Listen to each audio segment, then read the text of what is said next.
ആലുവയിൽ നിന്ന് correct 1:45 train പിടിച്ചാൽ രാവിലെ തന്നെ കോഴിക്കോട് എത്താം. അങ്ങനെ നമ്മൾ കല്യാണത്തിന് പോവുകയാണെങ്കിൽ നിങ്ങൾ ഇവന്റെ മുഖത്ത് കാണുന്ന ഈ രക്തപ്രസാദം ആദ്യമായിട്ട് ട്രെയിൻ കയറുന്നതിൻ്റെ. ഇടുക്കിയിൽ പിന്നെ ട്രെയിനൊന്നും ഇല്ലല്ലോ സാറേ. ട്രെയിൻ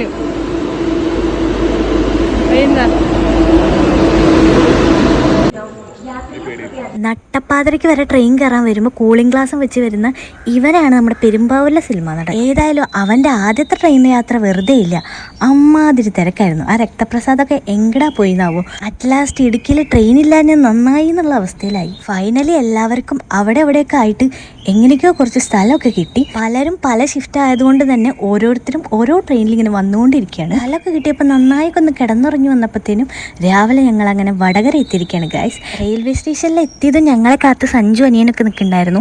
പിന്നെ അവിടെ നിന്ന് കുറച്ചുകൂടെ പോകാനുണ്ട് വീട്ടിലേക്ക്. അപ്പം ഞങ്ങൾ നേരെ ഓട്ടോ കയറി വീട്ടിലേക്ക് പോവാണ് കേട്ടോ. അപ്പം നല്ല വിശപ്പും നല്ല ഉറക്കവും വന്നിട്ടാണ് ഇരിക്കുന്നത്. അതുകൊണ്ട് തന്നെ വന്നതും അമ്മ ഫുഡൊക്കെ റെഡിയാക്കി വെച്ചിട്ടുണ്ടായിരുന്നു. പുട്ടും ചിക്കനൊക്കെ കഴിച്ച്. ഇവിടെ പ്രോഗ്രാം തുടങ്ങുന്നത് ഈവനിങ് ആണ്. അപ്പോൾ ഉച്ചവരെ കിടന്നുറങ്ങാനുള്ള സമയമുണ്ട്. അപ്പോൾ ഫ്രഷായി ഫുഡൊക്കെ കഴിച്ച് നേരെ ഒന്ന് കിടന്നുറങ്ങി. ഉച്ചയ്ക്കാണ് കേട്ടോ എണീറ്റ് വരണത്. എന്നിട്ട് നേരെ ഉച്ചയ്ക്കുള്ള ഫുഡൊക്കെ കഴിച്ചു. ഇനി കല്യാണത്തിന് വിശേഷം നെക്സ്റ്റ് വീഡിയോ.